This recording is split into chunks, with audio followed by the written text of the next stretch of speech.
So when you push against something, no matter how right you are in your conclusion of the wrongness of the thing you're pushing against, you split your energy. Because the source within you understands that this is a universe based upon law of attraction, and that there is no exclusion anywhere in this universe, which means when you see something you want and you shout yes at it, you include it in your vibration. But when you see something that you don't want, something that you call abhorrent or wrong, and you shout no at it, you split your energy. Because when you see something that you push against, you're not pushing it away. You're including it in your vibration and calling it to you. And the source within you never, ever, ever, ever, ever, ever, ever does that. If source within you would blame your government or your president or somebody like you do, you wouldn't feel so rotten when you do it. And many of you say, oh, that doesn't feel rotten. That's delightful. And we say it's only slightly more delightful than the powerlessness you felt before you did it. Everything that you are reaching for, we have concluded as we have watched you, and we have watched every one of you. Everything that you do, even if it is the achieving of a negative emotion, is in your effort to return to your state of feeling better. And what we mean by that is, when you feel powerless, and you find a thought of revenge or anger, you feel better. And the reason you feel better is because there is less feeling of powerlessness in revenge. We've noted, as we've observed humans, that in your emotional states, there are many emotions that you feel, more than we could count. But they are all on a sort of sliding scale. And it all has to do with your alignment with who you really are or not. And the closer into alignment you are with the source energy that is really the dominant part of you, the better you feel. And the more out of alignment you get, the worse you feel. In alignment feels like love and appreciation. It feels like joy. It feels like passion.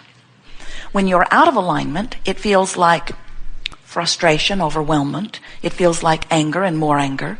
It feels like fear and despair and all of those disempowering emotions. And if you will notice, as you run the gamut of your emotional scale, that on the good feeling end, there is a perception on your part of freedom and empowerment. And on the not good feeling end of the scale, there is your perception of disempowerment and not freedom.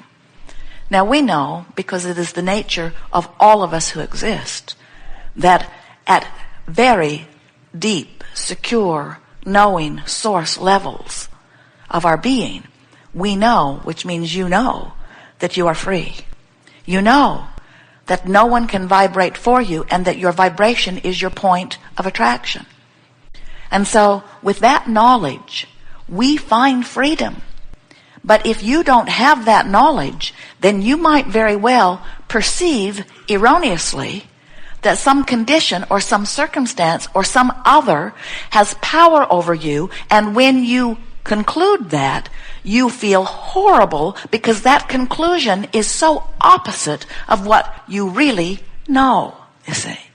So everything that you feel is about your vibrational relationship between who you're being in this body right now in this moment while you're thinking this thought, and who you really are as that larger part of you is with you and thinking a thought.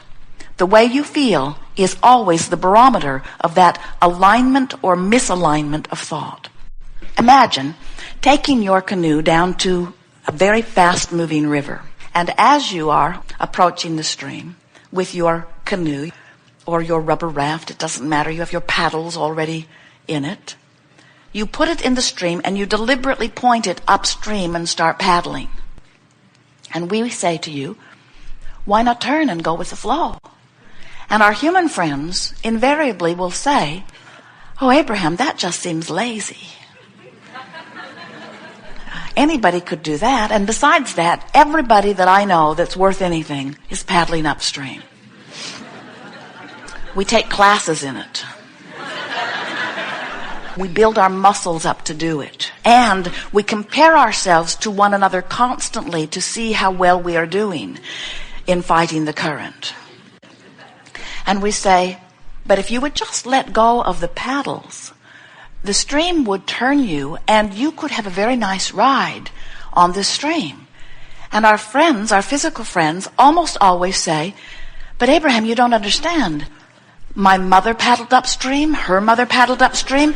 Everybody that has any prowess in this physical world at all, every monument that's ever been built was for somebody that paddled upstream. You want a best-selling book? You got to paddle upstream.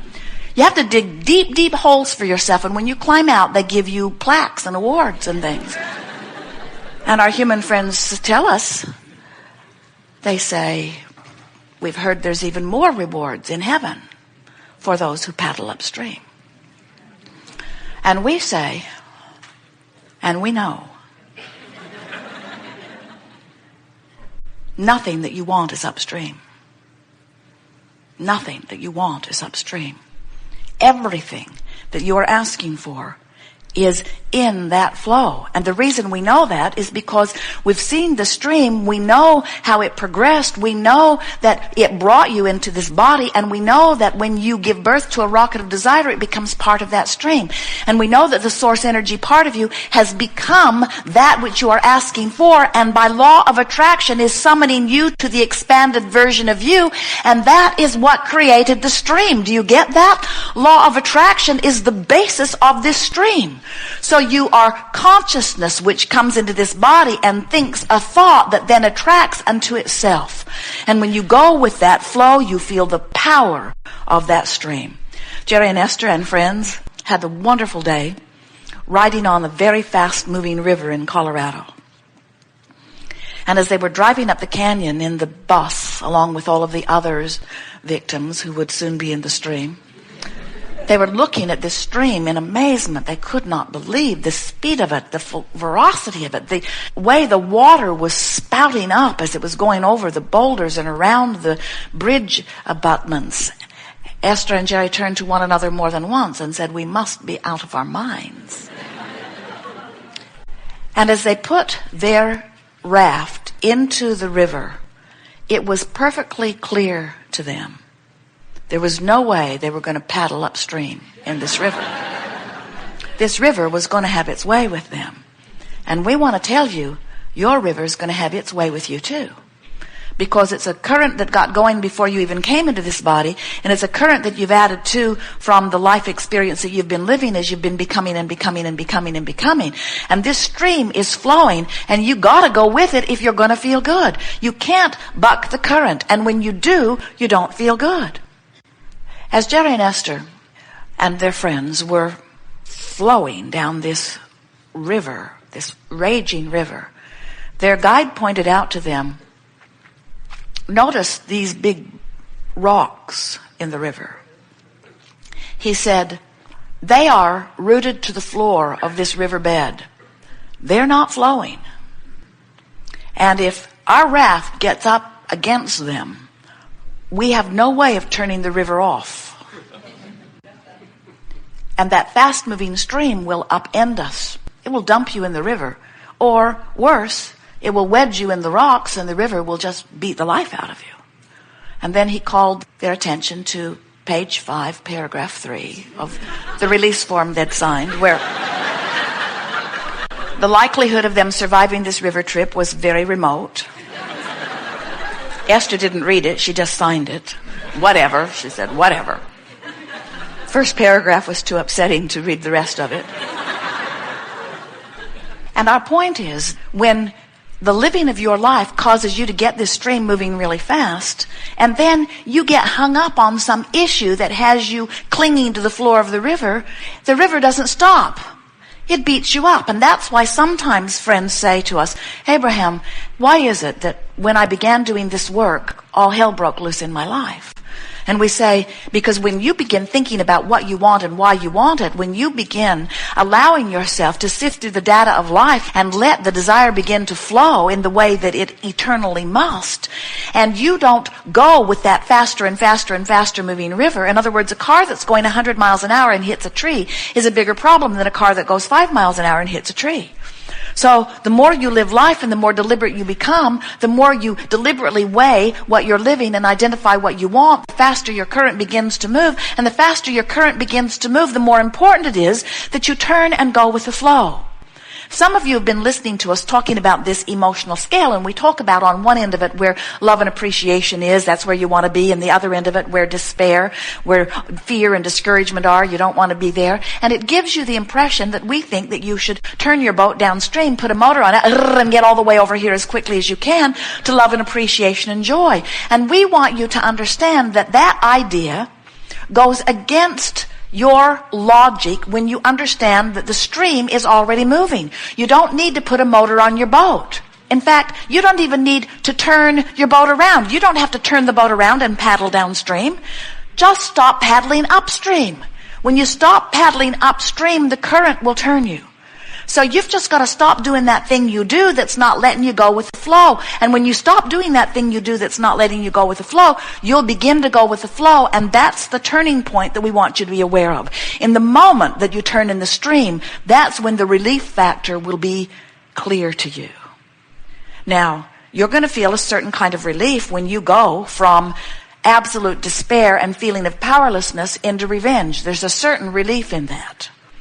You're going to feel another relief when you go from anger into less anger. There's a relief in that. You're going to feel another sensation of relief when you go from anger to frustration.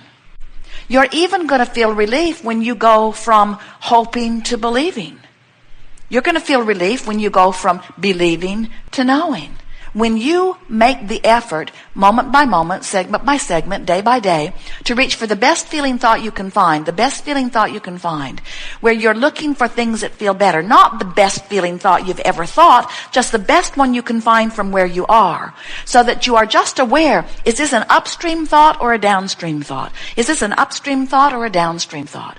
This analogy has been so helpful to Esther. She's driving the monster bus, they're wailing down the freeway, Jerry's in the back doing something, and commonly Esther will say, "Can you hear me?" And Jerry will say, "Yeah, I'll be right there." And then he'll stop doing whatever he's doing and he'll come forward to have a conversation with Esther. And he'll get there and she will not say anything. And he'll say, "Yes." And Esther has been saying lately, "Oh, never mind, it was an upstream thought." In the amount of time that it takes Jerry to put down his pencil or whatever he's doing and make his way forward, Esther's had a chance to reconsider. Take a beat or two before you begin speaking the first thought that comes into your head and ask yourself, is this an upstream thought or a downstream thought? Is this talking about what I want or is this justifying why I want what I want? And can you feel the difference?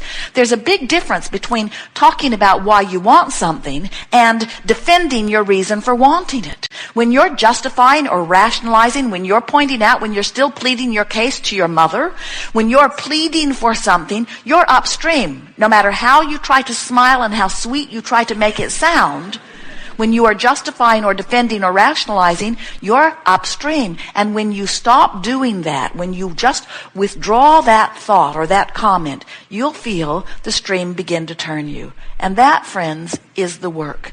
That's the only work. In fact, it is so much the only work. We want you to understand that it has to be enough because it's all you've got. You can't turn in the stream and all of a sudden be over here.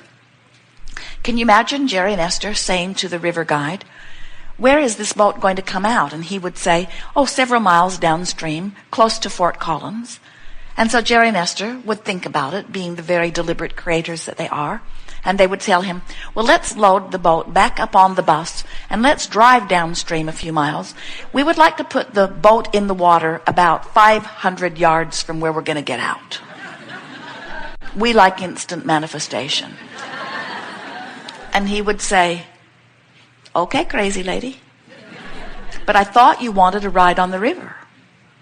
And this is the thing that we want to say to you. We'll leave the crazy lady part out, but we thought you wanted to ride on the river.